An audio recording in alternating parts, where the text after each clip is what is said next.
welcome to Envision. I'm Deanne Conrad, Community Relations Supervisor for the Sioux Falls School District, and Dr. Brian Maher is our superintendent.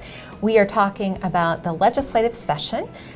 We are involved in the session in many different ways so that our voice regarding education can be heard. Any expectations that you have from the legislative session as it gets underway? Well, certainly I'm excited about, I don't know if excited is the right word, but I'll go with that, excited about the session. You know, this is just my second legislative session to live through, and the first one was quite dynamic, and we were quite involved as a school district and really appreciated the outcome. So I think one of the biggest things I would say is, as a school district, we'll start this year where we ended last year, and that's at a position of gratitude for what came from the session, and really the dialogue and the interaction and the appreciation that we had last year for legislators reaching out to us, the governor's office reaching out to us, and us being really truly involved with the half-cent sales tax, but also many other things that happened last legislative session. So this legislative session will start with that position of gratitude.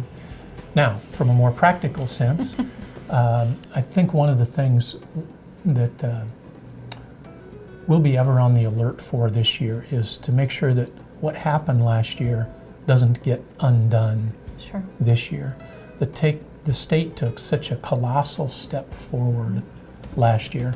We want to make sure that we see the fruits of that labor come to fruition this year and in years to come. So our biggest thing that we'll be looking for is anything that looks to derail the good work that was done last year. Right.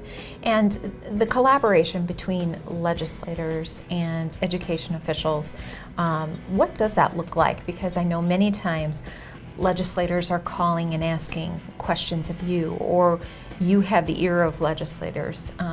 That happens a lot during the session, but not just during the session. Also, I mean, it's an ongoing relationship. You know, you're exactly right. I meet with many of our representatives from Sioux Falls and the Sioux Falls area one-on-one. Some of those conversations we initiate. Some of those conversations are initiated by the legislators themselves.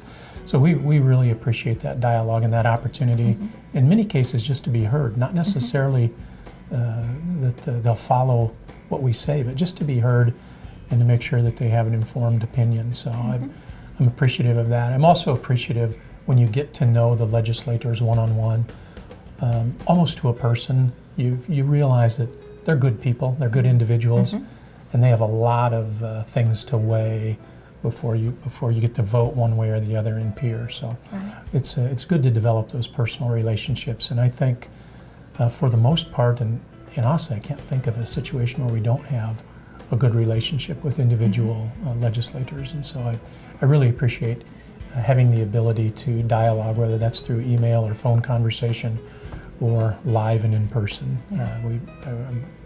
That's been a good thing. Right. We see the work of our school board members and the service that they provide to our school district and the legislators on a grander scale, on everything from education to transportation to, healthcare in the state and things like that. So certainly we appreciate the role that they have in building our state and continuing to move it forward, and specifically in the area of education, but generally in all areas of interest to our citizens. You know, you bring up a really good point there.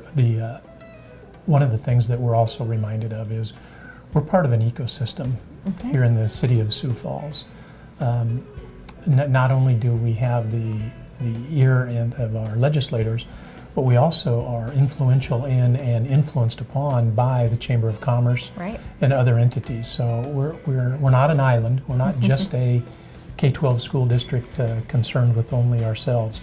We're part of a bigger process in the city, and then also a bigger process in the state of South Dakota. And the relationships and the opportunities we have to work on items of mutual interest really is a good thing for not only us, but for our city and for our state. Absolutely. Well, thanks for joining us today on Envision. I'm sure there'll be more to come on this year's legislative session.